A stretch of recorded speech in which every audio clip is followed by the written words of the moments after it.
थे, काशी से पढ़ करके आए। घर आए तो पिता ने पूछा कि बेटा पाप का बाप कौन है।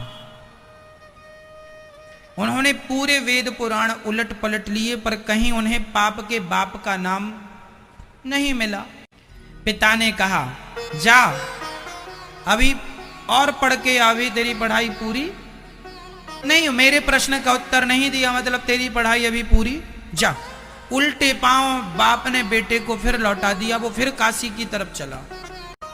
बड़े बड़े विद्वानों से पूछा भैया बताओ पाप का बाप कौन है, ये कौन से ग्रंथ में मिलेगा, कहां लिखा है कि पाप का बाप कौन है, मैंने तो कहीं नहीं पढ़ा।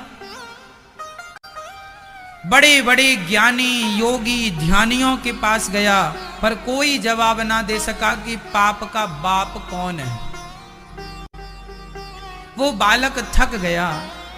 एक सुंदर सा घर था, उस दरवाजे में खड़ा होकर मांगता है पानी, भैया क्या पानी मिलेगा। तो अंदर से एक सुंदर सी महिला सज धज करके श्रृंगार करके पानी चांदी की गिलास में पानी लेकर आई। कहा लो पंडित जी पानी पी लो। पंडित जी बहुत थके थे, वह बालक थका था और पानी गट गट गट गट करके पी लिया। और जब पानी पिया तो पूछा कि ये घर किसका है, तो उसने कहा ये घर वैश्या का है, इस घर में वैश्या रहती है। अब पंडित जी अपना पानी बाहर निकालने लगे, निकल पानी, वैश्या का पानी मैंने पी लिया। तो तुमने बताया नहीं कि घर वैश्या का, मैं कभी पानी ना पीता वैश्या के घर का, मेरा धर्म बिगाड़ दिया। उस महिला ने कहा पंडित जी अब धर्म तो देखो बिगड़ ही गया, गर्मी बहुत है, आओ अंदर बैठ जाओ। छाया तुमने पूछ लिया होता पहले तो हमने बता दिया होता, पर तुमने पूछा नहीं। तुमने पानी पीने के बाद पूछा तो हमने, आपने पानी मांगा, हमारा धर्म था पानी देना, दिया। गर्मी बहुत है, कहीं छाया नहीं, आओ थोड़ी देर बैठ जाओ। पंडित जी बोले चलो ठीक है बैठ जाते हैं, पर हमें प्रायश्चित करना पड़ेगा, तुम्हारा पानी पी लिया वैश्याओं के घर का, हटो यहां से। वैश्या अंदर गई, अंदर से लड्डू लेकर आई। पंडित जी पानी तो पी ही लिया, बैठे ही हो, भूख लगी होगी, जरा 2-4 लड्डू खा लो। पंडित जी बोले राम राम राम, तुझ वैश्या के हाथ का हम लड्डू खाएंगे। वैश्या ने सोने का एक सिक्का रख दिया, अच्छा एक काम करो, एक लड्डू खाओ, एक सिक्का देंगे। जब आप पानी पी ही चुके हैं और पानी का प्रायश्चित करेंगे तो लगे हाथ लड्डू का भी कर लेना। और ये जो सोने का सिक्का है ना, पैसा, ये आपके रास्ते में आपको बहुत काम करेगा। पर ये बताओ आप जा कहां रहे हो?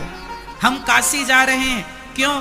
हमें पता लगाना है कि पाप का बाप कौन है। वैश्या ने कहा बस ये प्रश्न तो हम ही उत्तर दे देंगे इसका। उसे बड़ा आश्चर्य हुआ कि बड़े बड़े ज्ञानी तो बता ना सके कि पाप का बाप कौन है, ये वैश्या कहती हम उत्तर देंगे।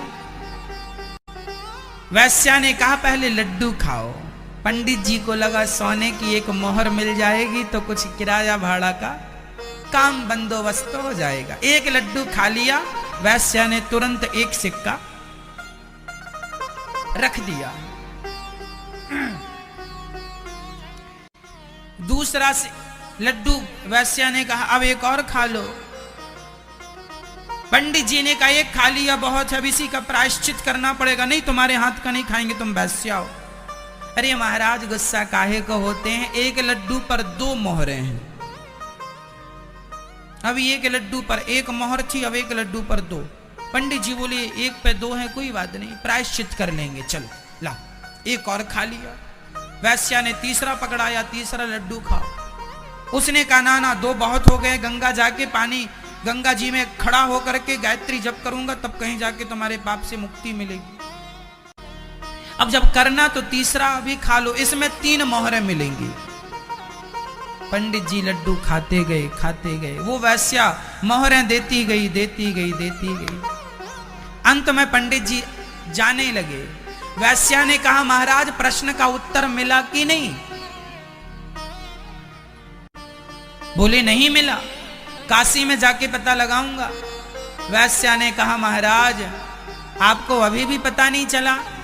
आप मेरे घर में लड्डू खाए, मुझ वैश्या के हाथ का खाना पाप है आप ब्राह्मणों के लिए, पर फिर भी आपने खाया। बताओ किसके लिए खाया? मोहरों के लिए। मोहरें क्यों चाहिए? क्योंकि अंदर लोभ जाग गया। पंडित जी लोभ ना जागता तो आप मुझ वैश्या के लड्डू कभी ना खाते। आप पाप तभी करते हैं जब आपके अंदर लोभ जागता है, इसलिए पाप का बाप लोभ। ये वैश्या ने ज्ञान दिया। पंडित जी उसके चरणों में गिर पड़े। माता धन्य हो तुमने हमारी आंखें खोल दी। सच्ची कहा तुमने, तुम्हारे लोभ पर हम, भले तुम वैश्या हो पर तुमने हमें वो सिखाया कि बड़े बड़े ज्ञानियों ने भी हमें वो शिक्षा ना दी। अंत में घर गए, उन्होंने पिता से कहा पाप का बाप लोभ है। पिता ने हृदय